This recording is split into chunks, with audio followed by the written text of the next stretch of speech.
Welcome back. This is Business Today. Today we are talking about sustainable investment in the tech sector in Kenya. We have looked at the finance bill and the effects that it has had on the tech sector in Kenya, and maybe when it's passed, what effects it will have. And with me is Muthoni Wachira, who is the Chief of Staff for Market Force.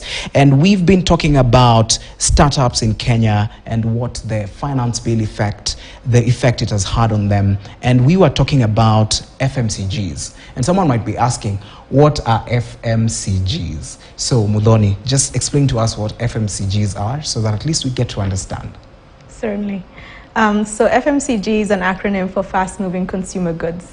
So fast-moving consumer goods are typically things like sugar, flour, things that you'll buy more than once in a week, and you'll keep coming back for them.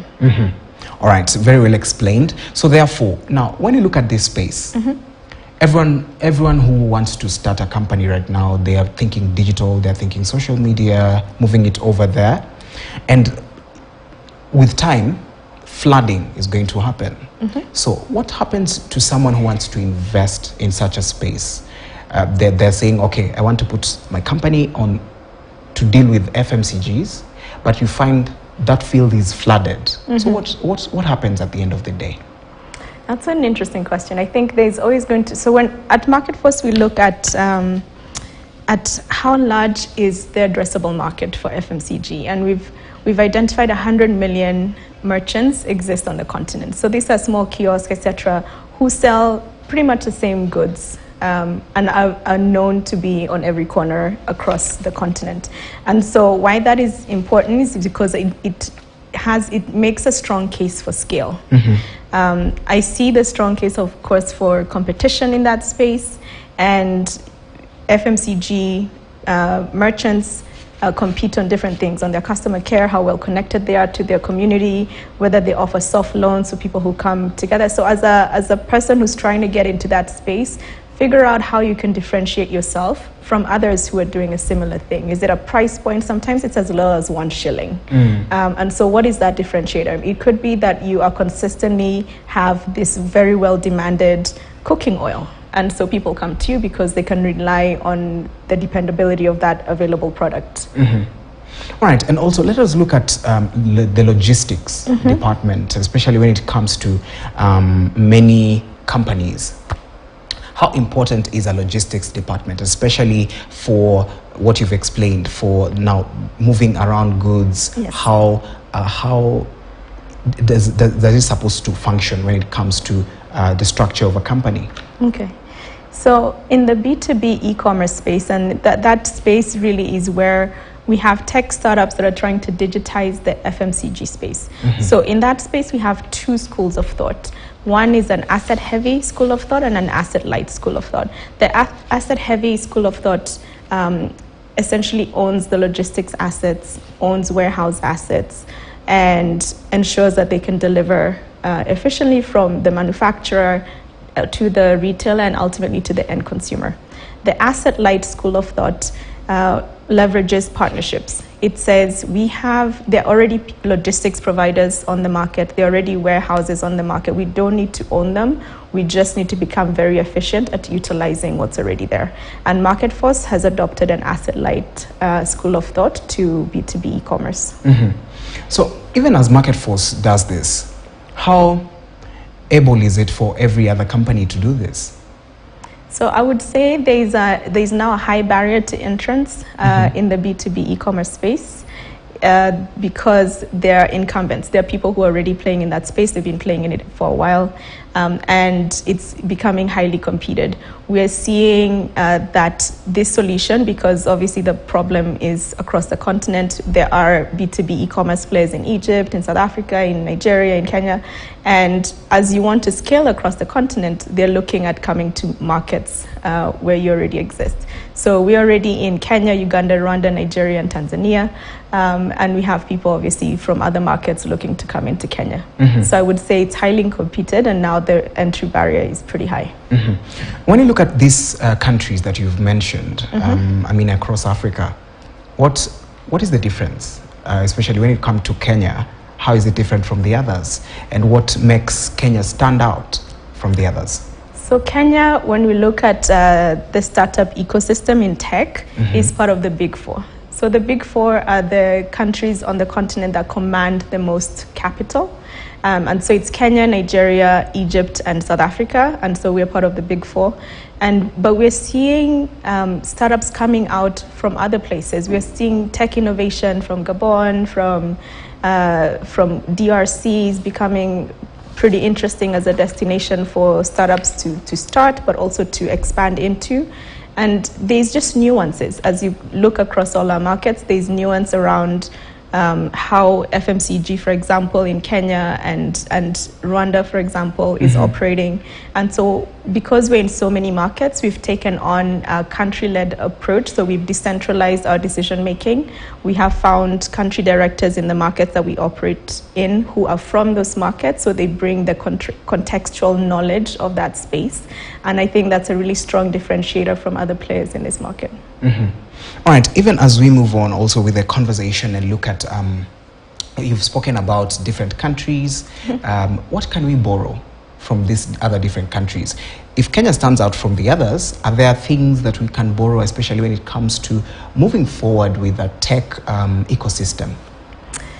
There are a couple. If we look at so one measure of success, and it's not the only measure of success in tech startups, is becoming a unicorn. So becoming a unicorn is having a valuation of over $1 billion within 5 years.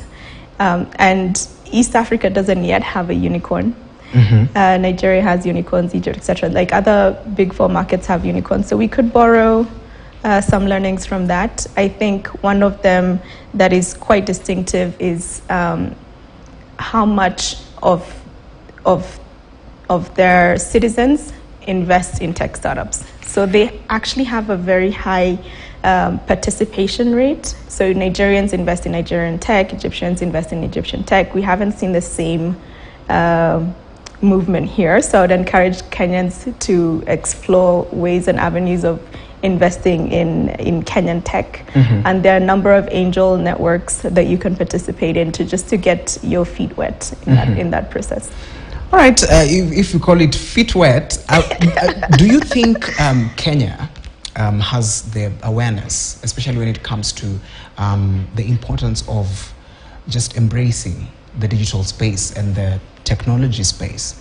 Is there really an awareness, especially when it comes to these things? And first of all, let us look at even people who are not in the cities, people who are in the rural areas. How is the information moving there? So do you think there's enough awareness that has been put across? Sadly not. There is definitely a concentration of information and a concentration of tech entrepreneurs in the capital cities. And so that awareness and knowledge is very concentrated in Nairobi, for example. We are seeing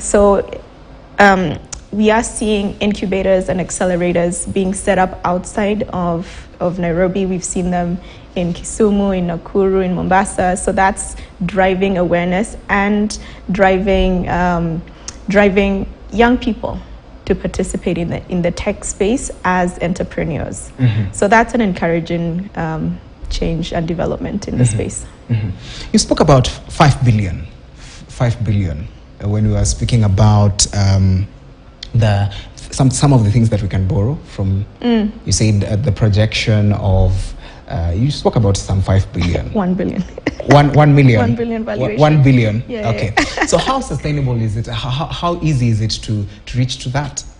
It's incredibly challenging.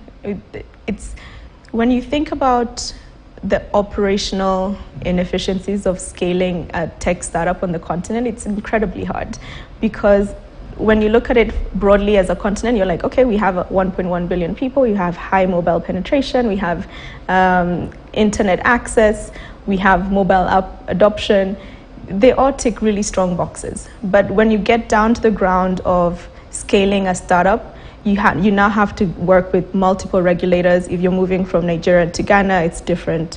If you're moving from Ghana to Senegal, the culture, the language barriers. So then you have to contend with that, which is challenging, and that makes scaling over 5 years to $1 billion valuation an ask but also it's achievable. I think we have validated that it's possible, and so that's very encouraging. We have more than 8 unicorns now on the continent.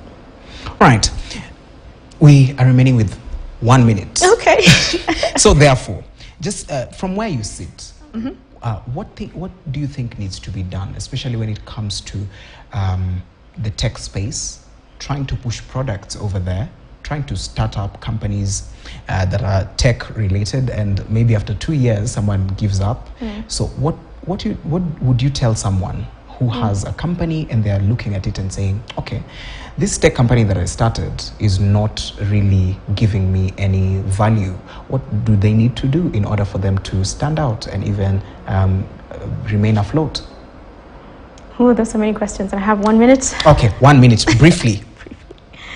So or your parting shot. My parting shot is we are now in the entrepreneur age. Yes. I believe strongly we're in the entrepreneur age, and we need to make it very easy for people to engage in entrepreneurship. We've seen Rwanda, for example, now trying to push for company registration to take 2 hours. That's how quickly you can register an entity. We've seen a lot of DFI money coming to offer grants and capacity building to help you take your idea, test it out in the market quickly, and start rolling it out and make it investable. And so all these things are really setting us up pretty well to succeed as a continent in getting out of poverty and building climate resilience, reducing inequality. I think we are definitely in the entrepreneurship age. Thank you so much, Muthoni, for joining us and giving us your insights. There you have it. That is Muthoni Wachira, who is the Chief of Staff at MarketForce, speaking about the investment in tech and what we need to do in order for us to move forward. All right.